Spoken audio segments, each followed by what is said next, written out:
Paranormal investigators, demonologists, frauds. They've been called it all.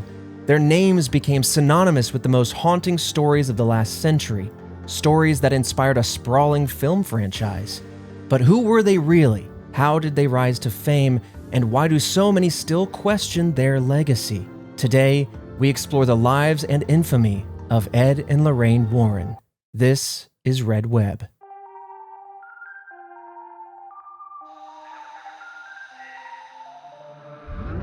Welcome back, Task Force, to another episode of Red Web, the podcast all about unsolved mysteries, true crime, and the paranormal. I'm your resident mystery enthusiast, Trevor Collins, and joining me hearing this case, probably not for the first time on this one, Alfredo Diaz.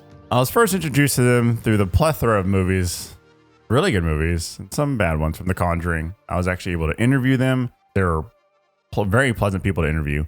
And then obviously with the different episodes that we've had, you hear about them. Sometimes they've, gone and had some type of involvement in a certain episode because this is their world, their realm. And interestingly enough, we talk about them so much and they're so predominant in this field that I feel like we did an episode on them already. But you're like, wait, we're doing an episode on them now. And I'm like, yeah, I feel like, I don't know. It's probably just because also the movies, and then, we talk about them a handful of episodes that I feel like I know them already. Yeah, absolutely. I mean, we've done micro episodes within episodes. We've covered so many of their cases. You're right. They're like synonymous when it comes to paranormal investigation.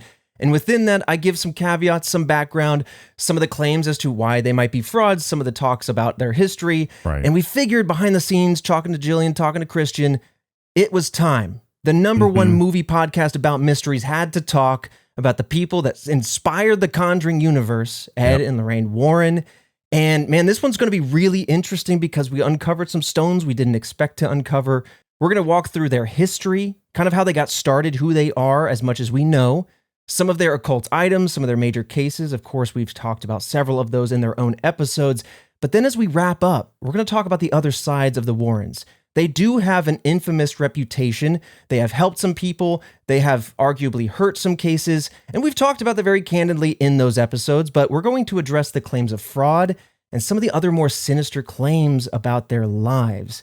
There is a lot of opinion around these two, and so we're going to go right down the middle, talking about everything as factually as possible. We're going to address everything as candidly as possible, but sources do vary on a lot of things. It's really hard to pin down some actual facts, and we're going to be very transparent about all of it. But this is a very interesting topic. You're right. We've covered a lot of these cases, but I forgot in a past life you had actually interviewed these guys, or at least Lorraine, right? Oh, no, the both of them. Both of them? Yeah, both of them. That was a very long time ago. Yeah, for a whole 10 minutes. It was the Devil in Me or something like that for that movie. Oh, interesting. I think that was their latest movie. I know they have one that's coming out soon-ish. Well, I do know that Ed passed in 2006. Oh, sorry. The actors from the Conjuring series. Oh, okay. So the people who acted as Ed and Lorraine. Who portrayed Ed and Lorraine Warren in the Conjuring series. The actors, I got to interview them. Okay, I was going to say, if you crossed over to the other side and began talking to a ghost hunter as a ghost, we would have had some sort of metaphysical, what a bomb to drop. All right, well, as we dive in, as always, I want to say that we've been rolling out the video format of this podcast where possible. So it started on Patreon. You get to see these kind of things first as we beta test. We pilot some stuffs over at redwebpod.com. And speaking of our Patreon, I want to shout out some of our task force members that support us directly. We have the Chavez brothers, and of course, our squonks we shout out every month, Broman, G, and Andy Schrock, just to name a few. Interesting. All right. Interesting. The hit list changes every week. I keep you on your toes. A lot of names. One day I might just reveal a wall, and then all of a sudden it's like some of them have X's through them. You're just going to have, instead of some sort of serial killer with fingers on the wall, it's just going to be vials of water as you've melted all the squonks. Little vials. And as we dive into this episode, I want to say that there are a list of sensitive topics available in the description. All right, so this episode has a lot of images, a lot of things I want to point to, and I'll reference those out the gate. But we do have one here of Edward Warren Miney, who was born in 1926, as well as his wife, Lorraine Rita Moran, as she was born, who was born in 1927. So here's the couple on what appears to be a Halloween season. Yeah, it looks like, because you see it in this picture, it's black and white. So way back then, they're dressed accordingly, hairstyles accordingly. And then behind them is a door to a house. And it looks like there is a kind of like a picture of a pumpkin, essentially, that's propped up there. It's so old that in the front door, the light is a lantern. That's true. There's a lantern hanging on the front door wall. Every night you got to go outside, climb the ladder, and light your lights. Oh, hell no. Hell okay. no. This isn't 1865, but dude, it is a lantern there. The number of times that I'll see like an old car and I go, it's a beauty. But then like you got to think about the inside of the car. And like I'm gone are the days where I'm doing this, rotating my arm to crank down the window. Literally rolling it down. Like, nah, not doing that no more. No way. Now, both of these two were born in Bridgeport, Connecticut, where they would live most of their lives. This was kind of their base of operations, as we'll find. Now, not much is known about the Warrens' early lives, but there are a few stories that have made it through various sources. We do know that Ed claims to have grown up in a haunted house. When he was a boy, he would see things that he couldn't fully explain. One of his vivid encounters includes his closet door, which would open and close on its own, and when he would look into the darkness, he would see a light form. He called this a ghost globule, about the size of a basketball, and it appeared to have a face in it. This would be otherwise known as an orb, when people go to investigate a house in the dark and they take flash photography and you see these little orbs around. They could be bugs, could be dust, or it could be a specter from another world. Ooh. Yeah. Also in this house, he claims to have seen the family's landlady long after she had died, and he also faced recurring nightmares about a nun, which I do believe inspired some of the nun imagery in the Conjuring universe. But when he would ask his dad about this entity, he would say that it was actually his late aunt. Lorraine, on the other hand, began experiencing her clairvoyant gifts around the age of 9, though she is said to have always seen people's auras. When she would look at somebody, she would see kind of like this colorful aura around them, and from that she could kind of suss out their disposition, their personality, or if there was anything clouding their life. Now, the two met at a movie theater in 1944. Ed was working as an usher, and Lorraine's friend set the two up.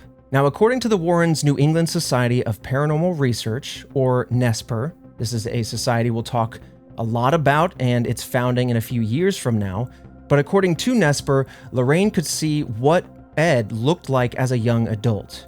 In fact, I want to quote her. She said, quote, "I didn't see the slender young man. I physically saw Ed as a grown man, a man that I would marry." End quote. Soon thereafter, Ed enlisted in the Navy during World War II, and at some point, Ed's ship sank after colliding with a tanker, so he was given what's called survivor's leave in 1945. During his 30 days of leave, Ed and Lorraine actually were married on May 22nd, 1945 in Bridgeport, Connecticut, and then after the war, Ed attended Perry Art School. So I want to be very clear, and this is what I'm going to do here and there when sources don't come to play. Yeah. We couldn't find any information on this particular school. Yeah, and through NESPR, the Warrens actually claimed that Perry Art School was a subsidiary of Yale. Yet again, we couldn't find any information to back this up. Interesting. So I want to give some of the story, but I also want to give you some of the facts, robust, built on by research. Right. Yeah. I mean, this is, it's interesting because, they're so well known. You think like a lot of things would be surface because people, they just want to create documentaries or history around famous people. But I guess you also kind of have the certain point of like, no one's really documenting someone until they are famous, and so things will get lost in the weeds. Yeah. And we'll see that here too, where a lot of these stories are open to interpretation. I want to talk about this from the believer and skeptic's point of view, but there is room in these stories to kind of have retroactively change things. Okay. When we talk about their youth, when we talk about his experiences or her experiences with their abilities as children, there is some open-ended, hey, was this made up after the fact? But we'll get there. So either way, he did talk about going to Perry Art School. and after 2 years, he is said to have dropped out. And the couple then traveled around New England attempting to sell these paintings. So either way, he was painting, and there were some paintings to be had, and they were selling them. And for our international listeners, New England encompasses quite a few states in the United States. It's up in the northeast of New York, but that includes Connecticut, their home state. You got Maine, Rhode Island, Vermont, and Massachusetts. It was a beautiful corner of the country. Now, the couple had their first and only child named Judy in 1951. Now, I do want to say again, so many different sources have her birth year different. Depending on where you look, I've seen 1946, 1950, and 1951, all for a person, by the way, who is alive and has an actual birth date. So I just want to put some of that out there. I mean, again, it's just people, muddying up the waters. Yes, exactly. The amount of people that are just like, I don't know if this is true or not, but you know what? Let's go with it. It's like, no, don't go with it. Just leave it to somebody else who does know. Right. You don't have to be the one that knows everything. It's like us. We try to report on everything. We try to collate all the information. Right. And we're going to be very honest when things get a little wiry, a little mixed up. But again, I say this honestly not to be a wet blank about this whole subject, but to give you a grounded look at kind of how some of these elements might be a little shaky from the get-go. So Judy, born here in 1951, lived primarily with her grandparents, and I found that to be interesting, but I want to quote her via the nerd culture news outlet Den of Geeks. She said, quote, "They traveled and sold their paintings, and they did art classes. It wasn't until I was getting older when this ghost thing happened. As a child, I didn't know they were doing that. I knew they were always interested." End quote. And then in response to why she mostly lived at her grandparents rather than at her parents, yes, they were traveling is one reason, but the other reason was, quote, "I was terrified there, in their house. I just didn't sleep there." So while traveling and selling Ed's paintings, the Warrens would stop between their destinations at places that were said to be haunted. These paranormal locations inspired Ed's work and eventually led to their career as full-on, self-proclaimed paranormal investigators. Interesting. I didn't know that that's how, just like, hey, traveling, art, they already had like a little knack for it. But then the interest of the paranormal, they were like, okay. I mean, yeah, why not make a business out of it for sure? Sure. I mean, it's so interesting because it feels like two completely different worlds. And so I was really curious what kind of sparked their interest. Why, on the road to selling paintings, did they stop and go, oh, that is a haunted place. Let's go check it out. Maybe it just started as a really interesting story. True. And they wanted to see for themselves. I could also see it being like they've always kind of had their foot in that door. Right. So maybe that too. That's true. I mean, you're totally right. I'm kind of playing my hand a little bit, but like if they do have history in this space, it would make sense for them to have a natural proclivity for haunted houses and the paranormal. But on the other hand, chicken or the egg, right? Yeah. A little tease of things to come. But in looking into it further, how do they figure out these houses? Where do they figure out these locations? It sounds like it was mostly local word of mouth. Stories would be told in town. They would hear about these things. Maybe they would ask about them. And so, hey, if they're heading to Portsmouth or what have you, then maybe they'll stop at a house on the way. Now, what's interesting, and this feels like a cursed version of American Pickers, Ed would actually sketch the supposedly haunted houses. He would then knock on the door, talk to the homeowners, show the sketch as a way to kind of befriend them, enter the home, maybe talk about their experiences with the paranormal, and then they would begin their investigation. Okay. Yeah. What a weird way to get in. It's a very strange way. It's a painting. We're talking 1940s, 1950s. There's some trust in play here. Yeah, there's trust in play. There's door-to-door salespeople. It's like hitchhiking, back then. Sure. Hitchhiking. And then that's like, don't ever pick up a hitchhike. Yeah, this whole history of how they got started is wild. It's very interesting. Again, it's like American Pickers. These guys roll up and go, hey, I like your trash. You selling any of it? Right. And then that's how they get their antiques. But man, all it would take for me, and maybe I wouldn't even start. Listen, I got a ghost. I don't need you in here kind of riling it up. But like maybe, there's a situation where somebody comes in, they become the poltergeist killer. They go, I heard you had a ghost. And then suddenly they start slashing. Oof. Terrible. Oof. Right? Not good. Then no one's letting anyone in anywhere. But no. Suffice to say, that's kind of how he got to know these homeowners and got to enter the home, begin the investigation. And then in 1952, the Warrens actually officially founded Nesper Again, the New England Society of Paranormal Research. And during that same year, they created the infamous Occult Museum that is seen in all of those movies, the Conjuring Universe movies. And this was in the basement of their house in Monroe, Connecticut. So there are a plethora of images online about this place, many of them wide shots, but here is one example image of them and some of the things that they housed in that museum. Yeah, no. Just straight up no? Before I even blew it up when it was very tiny in Discord, no. Yeah. No, it looks like antiques, and you got like a skull looking thing with red eyes.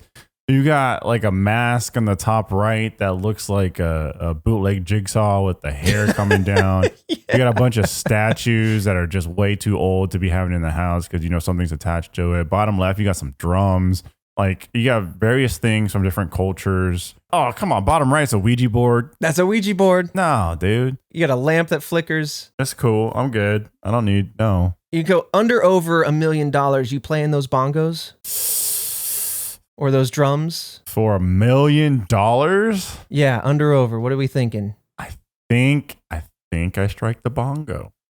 I think, yeah. And now that we have a threshold, Christian, producer, let's lower that until we find the threshold. We'll get them in there. We'll make it happen.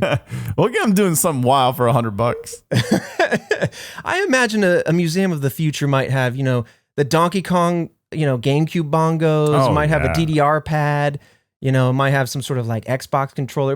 What are the millennial occult items in 100 years from now, Gotta be like an iPhone, a computer. Okay, yeah. And then maybe a Banksy image. Yeah. Something like that. Aside from that, I don't know. Like I think computer and iPhone are like safe bets. 100%. These things when we pass we're just staring into these black mirrors, sucking in our souls. Oh yeah. But here's the thing. This occult museum of theirs was really interesting. It featured a collection of haunted items from many of their investigations. And it's since shut down, and we'll talk about that when it comes up on the timeline. But yeah, my fiance actually went to this museum with a friend of ours during the Annabelle press junket when that movie was coming out. And she was she's not a firm believer, but she's kind of like you in that sense of like, I don't want to mess with it. And so she just didn't even look at the Annabelle doll. She goes, nah, I'm good. It's like, why would you? Yeah. Like, you just don't need to. Okay, over $5,000, you touching the Annabelle doll. For $1 million? 5,000. 5,000? No, hell no. Okay, somewhere in between 5,000 and $1 million, Christian. Keep marking down the notes. Narrowing it down. Okay, so at some point while visiting these houses, again, we're still in the budding careers now as paranormal investigators, Lorraine begins to learn more about her clairvoyancy, meaning that she starts to realize she can speak to the dead, she can sense these spirits, and she begins to hold some of these seances. And again, I want to be very truthful. It's hard to pin down when exactly these things happen, when these claims were first reported, when we try to look at all the different sources. But along these same lines, Ed is also teaching himself about demonology and using supernatural literature, his own faith, to kind of instill some of that knowledge. And per their autobiography, he actually was known to correct some of the books where he felt they were wrong, which kind of creates a weird catch-22 for me. If you're learning from these books and yes, your faith, you see something wrong in the book, it's kind of weird then to be like, to teach the teacher kind of thing. Yes. Now, I didn't really find any examples of specific corrections that they had made to books, but it is interesting. I mean, I don't know if that's mostly their faith speaking or if it's mostly their own experience coming to the table. But speaking of faith, the Warrens were devout Catholics, and their faith played a large role during their paranormal investigations, as is pretty clear when you see the films or you look at any of their interviews about their experiences. For example, they would often contact the church to perform exorcisms, the rite of exorcising a demon from a person or from a house, a location. And to quote the Warrens on the purpose behind the entities they investigated, right? What was the motive for them going to these places? We wanted a little glean behind the insight, right? They said this: these entities, quote, exist for the sheer purpose of opposing the works of God, end quote. So they saw it as stepping in to interfere with these otherworldly entities that were otherwise trying to oppose the wholesome and good works of God, right? So It really is primarily faith-based is their motive here. As they became more experienced in paranormal investigations, they began to give lectures in towns and universities in the 1960s. I believe this is how the first Conjuring film actually opens, with the actor who portrays Ed kind of speaking at a university to a class of students or something like that. It's kind of a fuzzy memory at this point, but it does capture some of that. At some point during their investigations over the decades, the Warrens had claimed to have investigated over 10,000 hauntings during their lives. How? We can't find one, and they found 10,000? That's wild. Listen, we can hear a bump in the night, we can get a flashlight to flicker, but we're talking about 10,000 hauntings that they've investigated. Oh my God, 10,000. I mean, obviously it's a snowball effect where once it starts rolling, it really starts picking up and people are like, I'm going to go to this person. Right. But 10,000, how you got time for that? How many are you investigating over the course of 40 years? That is an amazing question. Yeah, 10,000, that's crazy. Yeah. So if we start at 1952, when Nesper was first founded, and we go all the way to 2006, when Ed passed away, and we're talking about inclusive, all the way up to that day, 10,000 hauntings over those 54 odd years, that comes out to around 50.7% of that time. Meaning that for those 54 years, every other day is investigating an active haunted location. So yes, they might be exaggerating. Yeah. I don't want to sit here and be like, they're lying. It's an exaggeration, I'm sure. Right. But there's a nugget here, a nudge that is worth kind of catching on, right? All right. Yeah, I thought so. I was like, that seems a little exaggerated, but hey, some on weeks, some off weeks. Maybe they have 7 in a row. But then also dang, they probably got some cases that last days, True. Can't squeeze in a case every other day at that point. Yeah, interesting. Because they definitely did revisit locations and travel internationally, which would definitely put a damper on that number. But either way, 10,000 hauntings, you're right. They did become the household name, especially in 1970, when they would gain national recognition after they visited the Annabelle Doll. Of course, we have an image for you of this doll, and we did a whole episode on this particular case. But this is the one that launched them into the limelight, became the people that anytime there was something paranormal, it was ring the Warrens. And we've seen that in so many cases we've covered. I'm looking at it, and then the bottom right, on the left side of it, there's a skull, a candle, then Jesus cross in that order. Then you look on the bottom right, before I get to the Annabelle doll, is it like an owl? What is that? It looks like a cute little owl in a case. Exquisite observation, Fredo. This goes back to an ancient argument between man, the catfish, and the owl.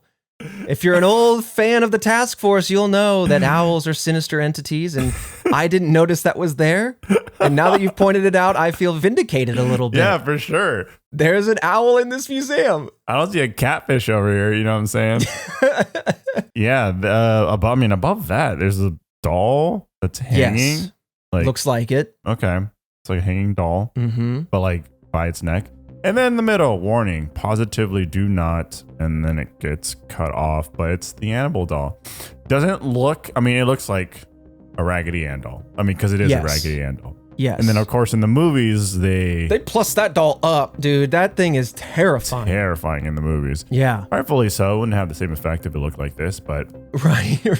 It's got a glass window, got a tarot card bolted to the glass door. It's got a cross up top. It's nailed to it. A giant birdhouse, essentially. Yeah, kind of. Yeah, kind of like a birdhouse, but blessed.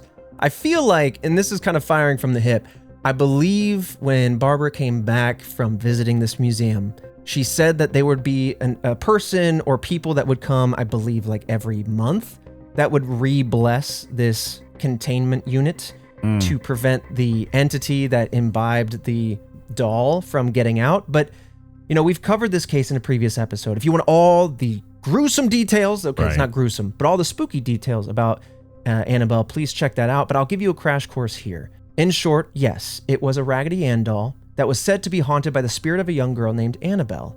Initially, this doll was given to a student nurse as a present, and eventually the doll began exhibiting signs of the paranormal when it would change positions, move around the house, be kneeling in front of a door, and then began writing childlike messages in a childlike handwriting, and it would say, "Help us." Things eventually got more frightening, and as you know, that's when the Warrens were contacted. And when they arrived, they claimed the doll was not possessed by a young girl, but instead the spirit of an ancient demon disguising themselves. They concluded this for two reasons. For one, after they arrived, one of the roommates was actually attacked and scratched. And two, according to the Warrens, spirits can only possess people, whereas these inhuman spirits, they call them, can possess inanimate objects. And this is where I want to quote their semi-autobiographical book, The Demonologist. And in there, they describe two types of spirits. Quote, one is human, the other, however, is inhuman. An inhuman spirit is something that has never walked the earth in human form. End quote. And so from all of this, it starts to show some of their knowledge they've gained over the years. It starts to show their confidence in describing or diagnosing these spirits, saying human spirits can't do this, right? They can't sit there in a doll. And so this has to be something else. And then, of course, they took the doll back to the museum, but not without much to do, because I believe Ed was almost veered off the road, he believes, by this doll while driving it back to their home museum. I think there's a story too that I heard, because you can go to the museum and visit, right? You know, all this stuff. You used to, but yeah. Yeah, I used to. People went and visited. Some of them mocked the Raggedy Ann doll, and then, like, as they were driving away, they got into a vicious crash. Yes, that's one of the stories we cover in the episode. Yeah, there was a couple who was driving a motorcycle, and the female partner is saying, no, don't make fun of it, what have you. She's a little bit terrified of this item, and the guy is like, it's just a doll, and he definitely makes fun of it, pokes at it, taunts it, and then on their way out, they almost crash, or I believe they do crash, but it could have been fatal, something to that effect. But after this, the Annabelle doll became the main attraction at the museum. It rocketed them into fame, and of course, many other cases came to them looking for some sort of answers. But as you described, she's in this case. It's been blessed, so that way whatever is possessing this doll can no longer get out. They did try an exorcism on this doll, but they don't believe that it worked entirely, hence some of the incidents that have followed this doll. But you're right, it does also wrap around where it says, quote, warning, positively do not open. Right. So today, the Warren's son-in-law, Tony Spurra, runs the museum as well as Nesper. He had begun working with the couple in the 1980s, and the reason for him taking over is because I believe he studied or trained under Ed Warren directly, whereas Judy kind of wanted nothing to do with this. Even as a kid, the house unsettled her. She didn't want anything to do with the paranormal, and so he kind of took over. Now, since then, as I've indicated, the museum has closed as of 2019 due to zoning laws. I believe in 2018, it just started becoming so popular, there was so much foot traffic on an otherwise residential lot that their neighbors began to kind of complain, and so they have since shut down, but some of these items have gone around the United States as a traveling sort of thing to display periodically. But I want to talk about some of the items that were in this museum before talking about some of the notable cases. Two of the objects actually come from an episode that we did recently on the Devil Made Me Do It case, and that's where 11-year-old David Glatzel became possessed, and then Arnie Cheyenne Johnson stepped in to say, no, take me instead of the boy, and so he felt he was possessed, a murder took place, and this is the case where in the courtroom he's saying, well, the devil made me do it, right? I was possessed, hence the murder. So the two items, there is a toy dinosaur that belonged to David Glatzel. It is said to have levitated and declared, you're all going to die, before then falling to the ground. And the other item is actually what's called the Devil's Rocking Chair, believed to be a conduit for the devil, and they think maybe this is how the devil entered the picture in the first place to find David and eventually Arnie. And then so goes the story, of course. We did a whole episode on that. Two other items that I found very interesting that I hadn't heard of before. We have the Pearls of Death, which is a cursed necklace said to have strangled its original wearer, and it was sealed away so no one could ever wear it or touch it again because anyone who came in contact with this necklace were said to experience misfortune or near-death incidents. Don't like it. Yeah. No. A lot of the objects in this museum feel very similar in the threats, in the curses, because the conjure chest is another one of them. This cursed chest is said to have killed at least 16 people through illness, murder, or strange accidents. It's all attributed back to the usage of this chest, touching it, storing things in it. And the Warrens believed it to be one of the most cursed items that they had, essentially on par with the Annabelle doll. Thus, it was never openly displayed. and they had many protective measures around this trunk, much like they do with the Annabelle doll. Yeah, it's just a lot of nasty stuff. Cursed, nasty things. And you just, I don't like it. And they just seem like everyday items sometimes. Truly.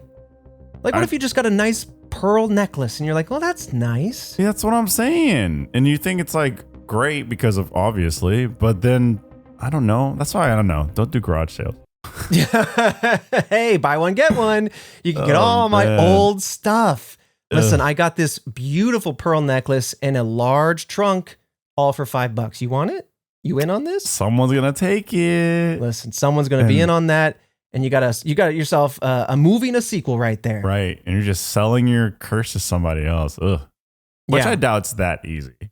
Sure. But I'm like, I don't know, man. I want to know more. I feel like Yeah. that's part of the intrigue that surrounds the Warrens, is because all of these stories are so gripping, terrifying. They feel like they have and can happen to anybody. This episode of Red Web is sponsored by Shopify. If you've shopped online, chances are you've bought from a business powered by Shopify. You know that purple Shop Pay button you see at checkout? The one that makes buying so incredibly easy? That's Shopify. And there's a reason so many businesses sell with it, because Shopify makes it incredibly easy to start and run your business. Shopify is the commerce platform behind 10% of all e-commerce in the US, from household names like Mattel and Gymshark to brands just getting started. Shopify gives you that leg up from day one with hundreds of beautiful, ready-to-go templates to express your brand's style. Tackle all those important tasks in one place, from inventory to payments to analytics and more. Spread your brand's word with built-in marketing and email tools to find and keep new customers. And did I mention that iconic purple Shop Pay button that's used by millions of businesses around the world? It's why Shopify has the best converting checkout on the planet. Your customers already love it. I think Shopify is a fantastic platform. Back in the old Rooster Teeth days of Red Web, our shop was actually run by Shopify, and it was such a great experience. Highly, highly recommended. If you want to see less carts being abandoned, it's time for you to head over to Shopify. Sign up for your $1 per month trial and start selling today at shopify.com/redweb. Go to shopify.com/redweb. Shopify.com/redweb. This episode of Red Web is sponsored by Huel. If you're constantly on the move or just tired of skipping meals, Huel has you covered. They're today's sponsor, spelled Huel, and their Black Edition Ready to Drink is a total game changer. It's a complete meal in one bottle with 35 grams of protein, 27 vitamins and minerals, high fiber, and low sugar, so you feel full, focused, and ready for your day. No prep, no cleanup, just grab and go. Huel's already sold over 500 million meals around the world, and now it's your turn to try it. New customers get 15% off plus a free gift at Huel.com when you use our code REDWEB. Don't miss out. Try it today. I've said it before and I'll say it again. I am a busy, busy boy some days, and I don't always have the time to cook an actual meal. But that is where Huel Black Edition comes in. It is my go-to in those busy, busy days. Start saving time and money without compromising your nutrition today with this exclusive offer for new customers of 15% plus a free gift using our exclusive code REDWEB at Huel.com. That's 15% plus a free gift for new customers using our exclusive code REDWEB at Huel.com. Please see our description for the terms and conditions. Skip the stress, not the nutrition. Try Huel today for complete nutrition bottled. But with that said, let's talk about some of their notable cases. You know, and of course, we've covered many of them, many of their more famous cases, like the Perron family. This would also be known as the Conjuring House, Amityville, right? The murder that took place in that infamous house, the Snedeker Haunting, also known as the Haunting in Connecticut, the Annabelle Doll, the trial of Arnie Cheyenne Johnson, and the Enfield Poltergeist, which I believe was Conjuring 2, the one that took place in England. Right. Yeah, and that the old man that haunted the kids, the daughters. Yes. The Crooked Man, was that what it was? There was that was introduced. That was introduced. Yeah. Yeah. But you're right, that's the one, and we'll talk about all of these, but yeah, the Enfield Poltergeist was the one where the daughter was kind of being thrown out of the bed and was speaking in a very guttural voice. Yes. Very deep. There's audio recordings too. Yes. Yeah. Yes. In that one, you know what? I'm going to jump to that one because, again, we did full episodes on all the ones I just mentioned, but in that particular episode, which I encourage you to go check out, I made a time lapse of all the images of her kind of being thrown out of the bed because I'm like, listen, this is very gripping. It's very intriguing. I'm not here again to be a wet blanket. I desperately want to experience something poltergeisty or otherworldly. Yes. But I gotta know that if I experience it, that it's the real deal. You have to give it some sense of like, because look, there's lies all over the place. You know what I mean? Mm-hmm. So like, you really got to give it some thought. Otherwise, you're going to believe everything and it'll be a world of hurt mentally. Truly. So in that case, kind of made that time lapse, and it does look like she's jumping out of the bed. We've talked, and we'll get into this case actually when we approach the idea of them being frauds and some of the other things that kind of attack their reputation, and rightly so. There's a lot of things I'm very interested to get to in there. And we were very forthcoming about those theories in that particular case. But again, I digress. Let's dive into some of these cases just to give you a refresher. I really want this to be a starting point, no matter if you've heard our episodes before, or if this is your first one. So let's talk about some of these cases. The Perron family. In 1971, the Perron family moved into a Rhode Island house dating back to 1763. And they started having almost immediately strange events happening in the house. I do have an image of this house, and it does very much evoke the imagery of the original movie. Oh, yeah. Yes, it does. A wood cabin house that looks like it's two houses stuck together. Yes. Did you say it was like an extension, like they built upon the first one? I believe so. My memory is admittedly a little rocky, but yes. Yeah, I do remember. I think we talked about that. But yeah, it looks like two wooden houses like literally just slammed together. Yeah, there's like a small connection, but I think, one of them was the original going back to 1763. Now, the Warrens claimed an evil spirit of a witch was haunting this home, in addition to many people who had died there of strange deaths on the property. So they said this property was kind of clouded, not only by this witch, but also all of the essentially odd deaths that had happened around. And Andrea, one of the children, said to the Providence Journal, quote, Lorraine stepped into the kitchen and said, subquote, I feel a dark presence, and her name is Bathsheba, end quote. So the Warrens had visited this home many times. Lorraine even performed a seance at the Perron home, but Carolyn, at this point in the entire journey, the mother, was reportedly possessed during this seance and was then thrown across the room. After this, Robert, the family father, kicked the Warrens out of the house, saying, that's enough. We don't need any more of this. We're exciting this entity more than it needs to be. Yeah. Nothing's being fixed. Let's just be done with this. And I believe they moved out. Yeah, you're just aggravating the entity at that point. But also, what the hell do you do? You got a physical woman being thrown around the room. Right. That's just, and a loved one at that. That's terrifying. And you're like, listen, open and close a door. Bang in the attic. Blow my candles out. Let's leave it at that. Let's not be throwing mom around. That's yeah. They're getting a little too heavy. Yeah. I want actual people around. Right. Now let's move on to Amityville. In 1975, the Lutz family moved into the infamous house. I have an image of that for you here to take a look at, where the brutal murder had taken place. Ronald DeFeo Jr. had killed his entire family just the year prior, and the Lutz family claimed to have paranormal experiences soon after moving in.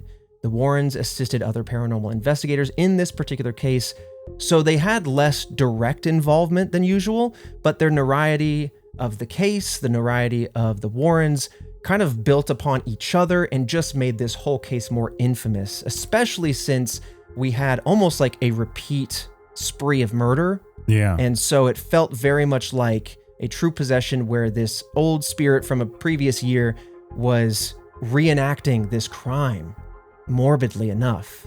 Yeah, which is like not great. But also, man, how do you buy a home? That much stuff. Right, dude. You know, especially because it must be public information or just infamous at that point. I believe in this house, too, there is a very well-known photo of, and again, I don't know if this is from the Warrens, but it's definitely from investigators around that time period. It's a black and white photo. It's showing a door that's kind of ajar, and it's one of the most pointed to photos that supposedly prove the idea of a spirit being there, because there is some kind of blurring and some shading, but it looks very clearly like a young boy with glowing eyes looking out this kind of bedroom door that's open. Yeah, I'm good. And that imagery was pulled for the Conjuring 2 opening, which takes place at the Amityville house. And it does look a little bit like one of the boys who passed from this crime, who was murdered in this house. I'll be honest, I don't think you should be hitting anybody, but the little boy's got demon eyes. I'm shoving that kid out the way on my way out. You know it's not a little boy if it's got them demon eyes. That's what I'm saying. It's not a little boy, okay? You're going to give that little demon a boom bop? Granted, he probably can't even be shoved in the first place. He probably just look at you and fling you across the room. But if he's standing between me and the door, I'm shoulder checking that little kid. Okay. Let's get you braved up. Let's get you to a point where you can just shrug off these hauntings. Yeah. To the point where you see it and you just brush it off like you didn't see it. To the point where I'm just kind of reckless. Right. Yeah, you're reckless, but you're also aggravating this demon. He starts doing stuff like standing in front of you in the TV, and you're like, I don't see it. Great reviews. Just me aggravating the hell out of some demons and stuff. What would a demon do at that point, I don't know, man. Probably get really aggravated at you and then just do all kinds of nasty stuff. I don't think it's the same thing. If you were to get into a fight with somebody, just strip down butt naked, just try and get all wild, crazy. Oh, yeah, I definitely know that. Good chance they'll back off. You know what I'm saying? Oh, sure. They don't want to match your level of crazy. I don't think that works with a demon, man. I just don't think so. I don't think I can get stripped butt ass naked and then try and get crazy with a demon. I think they're going to be like, come in. Now they're like, oh, damn. Okay, hold on. You call my bluff. That was not the response I was looking for. I kind of thought you'd kind of back down, but here I am butt naked with a demon just ready to tear me to pieces. I feel like they would be unmoved. In fact, if it was a demon, it'd probably just pop both your ankles so you couldn't run. And, you know what I mean? Yeah, you're right. Yeah.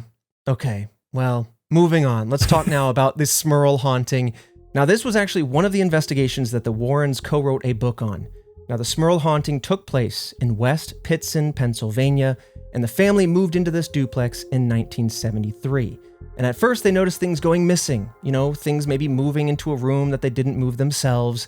Then eventually they started to hear disembodied voices. They started seeing shadow figures. And to me, this is when you can be brave. This is when you can ignore it because you start paying attention to it. And stories say this is when the energy builds off your attention and things get worse.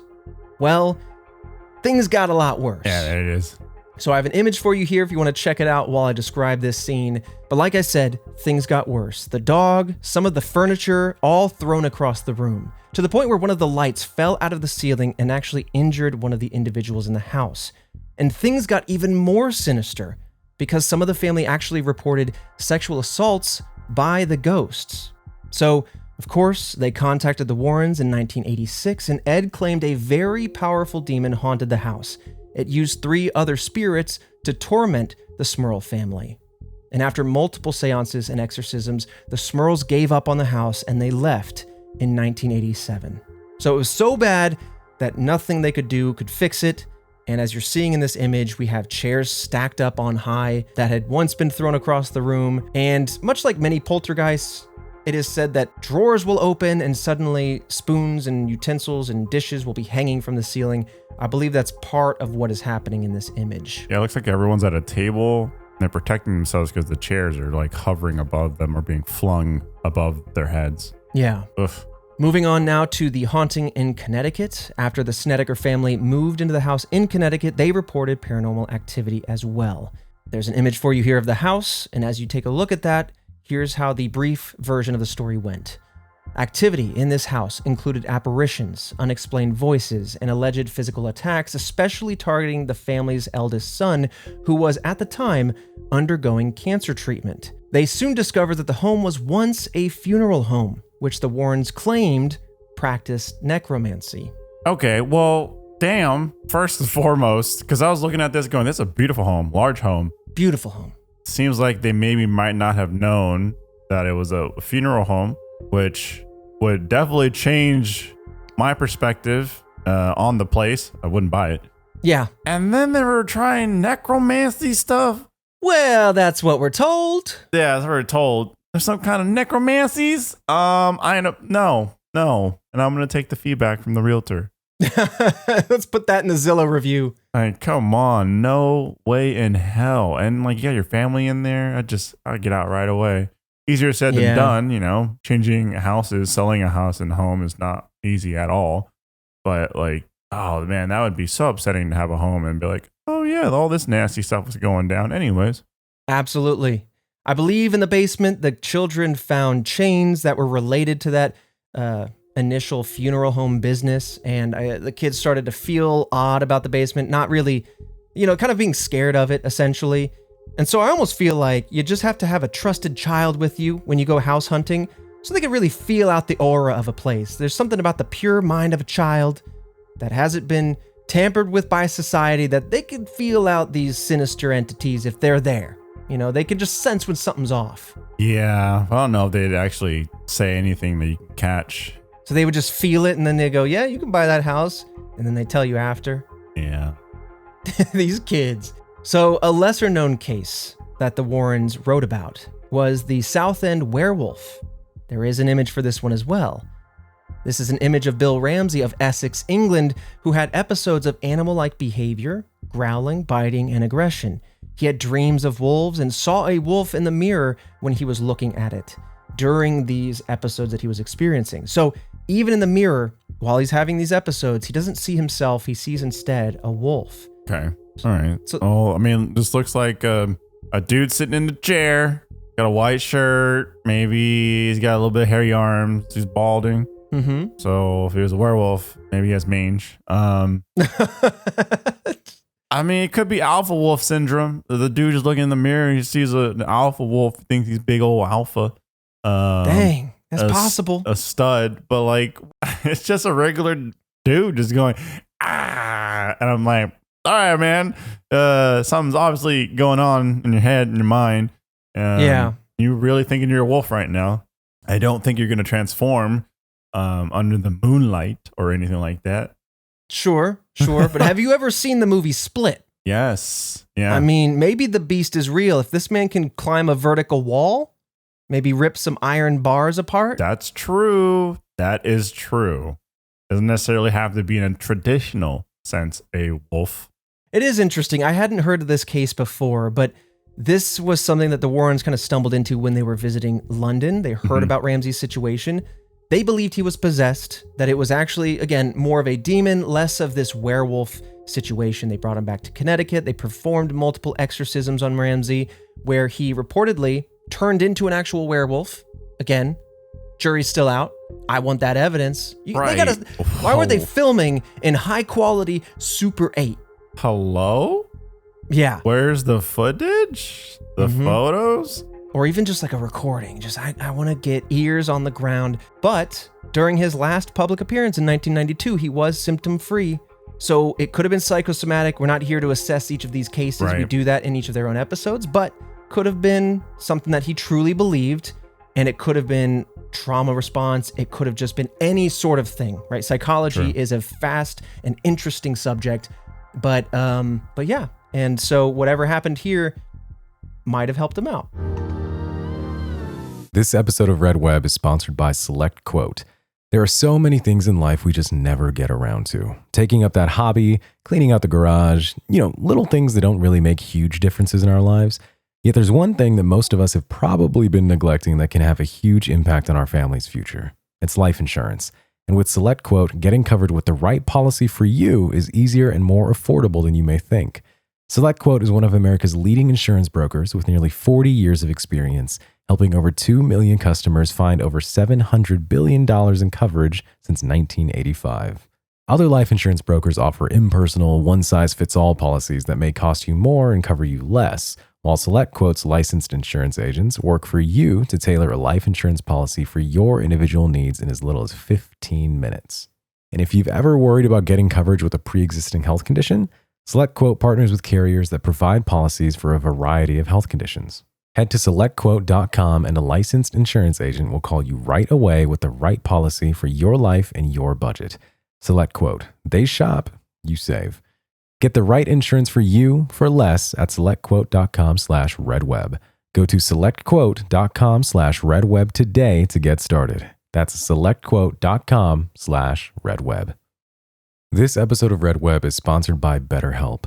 Mental health awareness is growing, but there's still progress to be made. 26% of Americans who participated in a recent survey say they have avoided seeking mental health support due to fear of judgment. When people hesitate to get help, it doesn't just affect them. It impacts families, workplaces, and entire communities. This Mental Health Awareness Month, let's encourage everyone to take care of their well-being and break the stigma. The world is better when people are healthy and happy. I am a huge proponent of therapy. It's something that I have greatly benefited from in the past few years. It's helpful for learning positive coping skills, how to set boundaries, and it just empowers you to be the best version of yourself. BetterHelp has over 10 years of experience matching people with the right therapist from their diverse network of more than 30,000 licensed therapists with a wide range of specialties. BetterHelp is fully online, making therapy affordable and convenient, serving over 5 million people worldwide. And you can easily switch therapists at any time with no extra cost. We're all better with help. Visit betterhelp.com/redweb to get 10% off your first month. That's BetterHelp, HELP.com/redweb. So let's move into the final section, and the reason kind of why we wanted to talk about Ed and Lorraine Warren separately, because I felt like every time we approached them, each of the cases had some sort of riddling of decrying fraud or some sort of problematic angle on it that I felt just earned its own conversation. And I didn't want to kind of belabor each of those previous paranormal discussions and stories with this. So let's talk about it. Okay. The Warrens had many critics over the years. Of course, as you know, Fredo, there are many believers, many skeptics. We find ourselves straddling that middle ground, you and I, where we want to believe, but we also don't want to mess with it, but we want to have a little bit more of a scientific, grounded foundation. Right. Now, many of these critics actually said that their investigations were simply fraudulent. Others go so far to say as their investigations were predatory, profiting off the situations of others while making it worse in many of those cases. For example, as I was kind of hinting at and getting ahead of myself with, we covered the Enfield poltergeist. I feel like they leaned into the imagination of the daughter in that case, who was admittedly going through a lot, and they validated what she might have been feeling, what she might have been experiencing. In fact, they might have planted the idea of being possessed by a demon, which would only cause her to further act out, much to her detriment, to her mental health, sometimes the physical health. And so we talk about that more in detail in that episode. Now, this is a part where I found it kind of shocking, and the reason why I wanted to put some of these sensitive topics in the description, because this part I truly had no idea about. Now, of course, we know that they used their faith in many of these cases. It was their motivator. It was a lot of the reasoning behind these entities was demons and their study of demonology. But some believe their use of the Catholic faith was all an act. Now, there's a lot of gruesome details to dive into. Lawsuits were filed, but not a lot of those details go public. So we'll keep it pretty succinct, but suffice to say, Ed Warren has allegations of sexual abuse of a child in addition to allegations of physical abuse against Lorraine. So without going into those details, this is where a large part of the argument that their public image was false kind of comes from.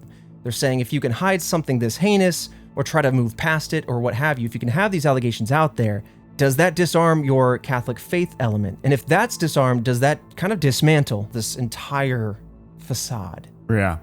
Ah, man.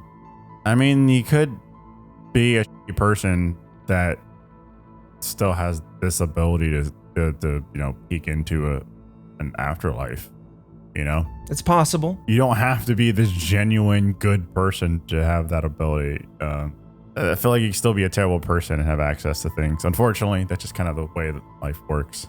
But it's unfortunate to hear those kind of allegations for sure. A very hot button topic, but moving forward with some more of the criticisms, while the Warrens did not charge the families they assisted, they were able to make money by selling books and their stories for movies. This is something we've talked about quite often when people come to the table to say, I have a story about this or I'm involved with that. Sometimes money can be the motivator for lies or manipulation or for someone inserting themselves into a situation that otherwise they shouldn't be in. On top of that, many claim that it's possible that the paranormal events that they experienced were exaggerated to make them more interesting, to make a more compelling book or a more compelling story. And that's not just a claim, there are actually quotes that substantiate that. So the Smurl family, who we talked about before, they complained in 1986 about the attention that they received regarding their haunting. It just became so popular to write about and report on. But regardless, they did write a book with the Warrens that same year. Philosophy professor Paul Kurtz claimed that the Warrens were, quote, not objective, independent, or impartial. He offered the Smurl family free psychiatric help and offered to investigate their home himself. Both the Smurls and the Warrens refused his help. So some people find it weird that they're like complaining about the publication of their haunting, having it go essentially viral. Yeah. But then also themselves writing a book for publishing and for monetization within the same year. I mean, it feels like you're trying to monetize it yourself. Yeah. Like, stop talking about it. We'll talk about it. Right, exactly. Which, that could be the plan all along, or maybe someone was like, hey, look, you might as well try and monetize it. And they're just like, I guess, sure. But it definitely does seem like we're going to keep all the details to ourselves. We're going to monetize it ourselves. Yeah. But if you're feeling the claim is still a little rocky, let's go down that lane a little further. There's a few more examples. So the Warrens co-wrote a book on the haunting in Connecticut with Ray Garton titled In a Dark Place. In an interview with Horror Bound magazine, Garton actually said this, quote, I found the accounts of the individual Snedeckers did not quite mesh. They couldn't keep their stories straight. I went to Ed with this problem, end quote. And so now he's quoting what Ed told him. Quote, everybody who comes to us is crazy. Otherwise, why would they come to us? You've got some of the story.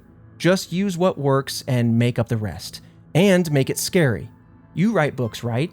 That's why we hired you. So just make it up and make it scary. End quote.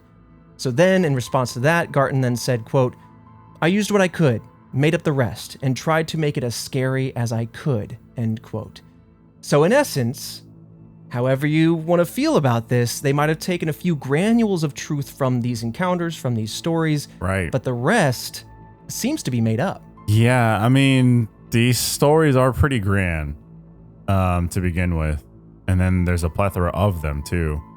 Man. And this, okay, so we are taking this at face value. We got to put a lot of trust into Ray Garton. There's no reason why you wouldn't.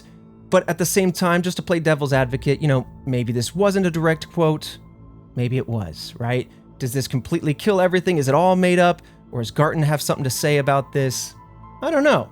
But it's not the last example. Yeah. I mean, the thing is, though, especially when you're at the top, right? It's going to be a lot of people trying to tear you down. Totally. A lot of people with their own agendas that benefit them. So who's to say? Absolutely. It's unfortunate, but who is to say? Yeah. And I think you're right on the money, because this next example definitely hits that note. It talks about maybe are they trying to pull someone down a peg, or is there envy or jealousy in play? We'll talk about it. So in the case of Amityville, William Weber, the lawyer for the Lutz and DeFeo families, told People magazine in 1974, this is just where we're getting this information. It is a gossip magazine most of the times, but this is where this was reported. It says that the Lutzes, as well as William Weber and the Warrens, all collectively made up some of their paranormal experiences over wine. So I guess they're all sitting at a table, kind of talking about what they experienced, and then started to elevate those experiences. Now, it's possible that what William Weber is confessing here in People magazine is gossip, right? It's possible he made this up as a revenge, right? Because supposedly, he was originally intended to be the author of the book around this case, but the Lutz family went with somebody else. So, is this a confession because he had nothing to lose? Or is this revenge and he's making it up because he could have been on top with this book, right? He could have made money. It's hard to say, right? You just never know, Uh-huh. But on top of that, the residents of the Amityville house that moved in right after the Lutzes never reported any paranormal activity. In fact, that house seemingly, I know the owners kind of want privacy. It's off Google Maps. The address is shifted and things. But no one really since then has experienced anything paranormal in that house. Again, skeptics and believers come to the table. There's a conversation to be had, but it's in direct opposition to the Warrens, right? Because Lorraine is quoted as saying when she was in this house that this was, quote, as close to hell as she'd ever want to get, end quote. Yeah, I remember hearing that quote. I mean, if you're to believe it, absolutely terrifying. You know, you want to be nowhere near that. Absolutely, like, you just don't want to be a part of that. Nothing. Like, you just pushed, I guess, you know, you pushed too far, and push too far, too hard, get pushed back. So I don't know. I don't like that at all. Yeah. It's interesting. You know, I feel like it does start to, you know, there's the idea that things are elevated for money. And then to me, the most sinister part, whether they meant to or whether they didn't care, is what's left in their wake. The potential to have made situations worse, the potential to have made money on the trauma of individuals going through whatever they might have been going through, or the fact that they might have just straight up been fraudulent. You know, kind of as I hinted at earlier, a lot of their stories around their youth didn't come until later in their career. It's really, really hard to pin down a timeline on when certain claims were made. For example, I couldn't figure out when their claim of 10,000 investigations happened, so I couldn't figure out how many investigations per week was happening. Yep. When they started talking about their experiences as kids, that kind of came later, from what I could tell, into their paranormal investigations. And so was this a way to backwards make sense and ground their whole lives in this world? Or was it real, right? And so at what point does this stuff honestly feel more like a story and less like real history? It's blurry. Yeah, the thing is just like, there's just not, you know what I mean? There's not enough there. I mean, which is wild because they had so many interactions with so many people. But oh man, it was almost frustrating the fact that like, I got to a point where it was documented. I got to a point where there's so many people involved, but yeah, we still don't have like irrefutable evidence, right? Like it's just so weird because you had 10,000 cases, or even hell, half of that, right? 5,000, half of that, 2,500.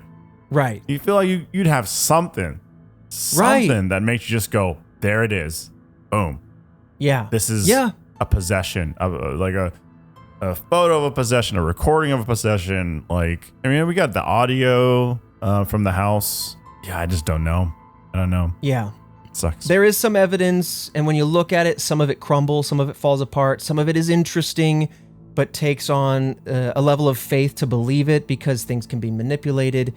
But really, it's all of this kind of fraudulent stuff, that all these claims, from direct sources that really start to shake up that foundation. And I have one more example that goes in detail here. So the Warrens, as I kind of indicated, were involved very heavily with the Devil Made Me Do It case, i.e., the trial of Arnie Cheyenne Johnson, who, again, argued that he was not guilty of murder due to being possessed by a demon. So Johnson's brother-in-law underwent an exorcism with the Warrens, and Johnson asked the demon to take him instead, right? Leave the young 11-year-old boy alone. I can take it. Come to me. The Warrens then wrote a book on this case and supposedly shared the profits with the family. One family member, Carl, claimed that the Warrens took advantage of his family and his brother's mental illness. And he and David, the 11-year-old who was possessed at the time, sued Lorraine for libel and emotional distress in 2006 in response to the film being made about their story. So even though there's some, hey, we'll share in the profits, maybe this will help you just kind of go along with it, right? If I'm being cynical, they still came to the table and said, listen, we're older now. We know how we were kind of feeling, what we were going through, and we feel preyed upon. And now you're making buku bucks. Yeah. That's got to stop. I mean, I definitely feel like they probably face a ton of lawsuits. They faced a lot. Americans love to sue people. I mean, you're not wrong. But on top of that, on top of feeling preyed upon and feeling taken advantage, Carl himself dropped out of school, right, due to the ridicule caused by this case. He claimed that the Warrens continued to lecture and sell things based on, as he calls them, the lies about his family. And so now we're having real world effects. He's getting bullied at school. He has to drop out. This is going to make fundamental changes to the trajectory of his life. And in the lawsuit in 2006, I want to quote Carl as we kind of come to a wrap. He said this, quote, "They concocted a phony story about demons in an attempt to get rich and famous at our expense, and we have the evidence to prove it. The Warrens told my family numerous times that we would be millionaires, and the book would help get my sister's boyfriend, Arnie, out of jail.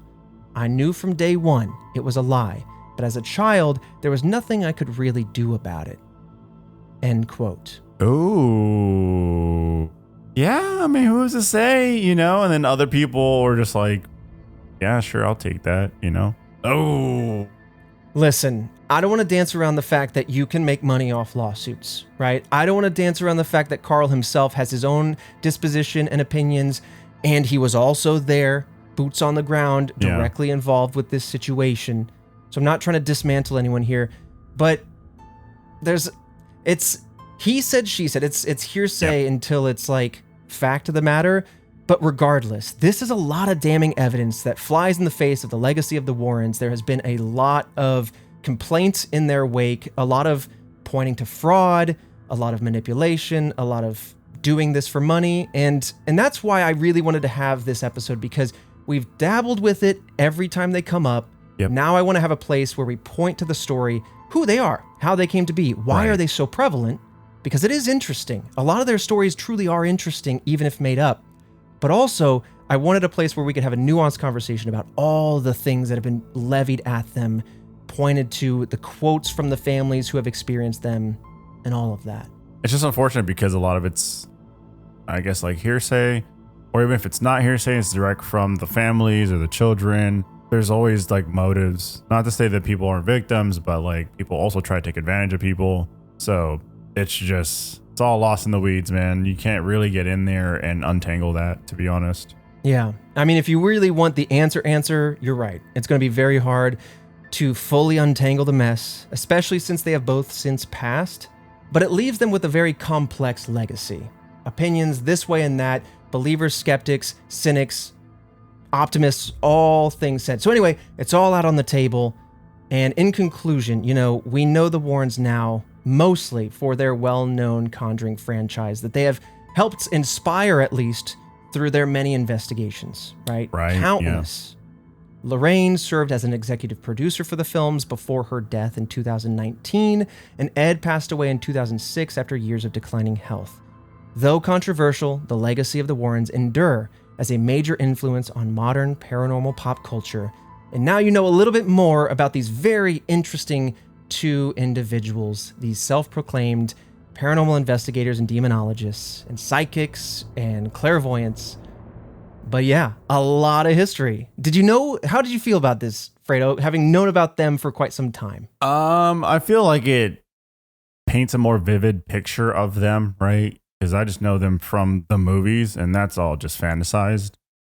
So kind of knowing how they fell into it, or might have already had a passion for it, doing paintings, door-to-door type stuff, and how they coerce themselves, not nefariously into people's homes, but, they talk their way in. Yeah. And then with the fame comes just the mess. And so, obviously, the accusations, and then on top of that, just people's views of them, it just all compiles together to paint this very vivid picture that just wasn't there before.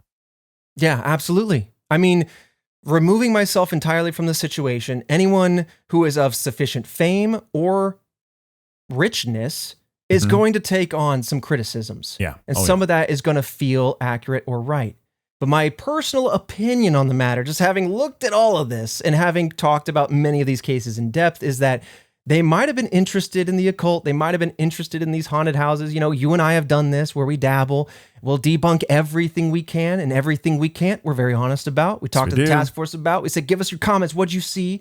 Let's look at it. Let's take another pass. Mm-hmm. But maybe I can see this where they went from interest to, hey, there's maybe something here. Maybe we can turn this into stories to sell, books or movies. And so suddenly they start to develop more knowledge or opinions or abilities, and with a not so documented track record, I can see that elevating. And so I can see an interest turning into a business and losing sight of how this could hurt people, even if indirectly. And so I do feel like their stories are very fascinating, but I can also see very much so that these are elevated beyond what might have actually happened. It's that kernel, the starting point that I really want to know. What are those experiences? Because the rest just kind of clouds the air. I want to know what people are actually dealing with, whether it's psychological or paranormal. But that's kind of my take. I don't know. I don't want to be so cynical as to say they're malicious and but things happen. You still preyed on things. Just don't know enough. A very interesting conversation. Man, this is going to have a lot of chatter in the Discord with the task force. Cannot wait to hear your feedback, your thoughts, any stone we didn't uncover. You know, there's a lot of sources that are a little flimsy, so we want to just put everything in here. Right. But let us know. Let us know what you hear out there. Thoughts and opinions. Get in there. Have a discussion. It's always interesting to see.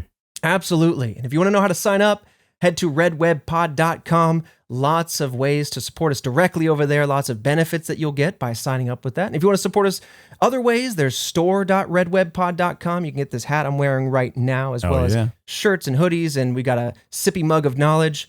And if you want to support us freely, you want to boost us in the algorithm, as you guys have been so good about doing. Thank you. You can review the show 5 stars wherever you listen to us. And that just shows us, hey, you're listening, you love us, and you're hanging out. But with that said, Fredo, this has been a whopper of an episode. I know. Good one. And I'll see you. Yeah. And I'll see you right back here next Monday for yet another mystery.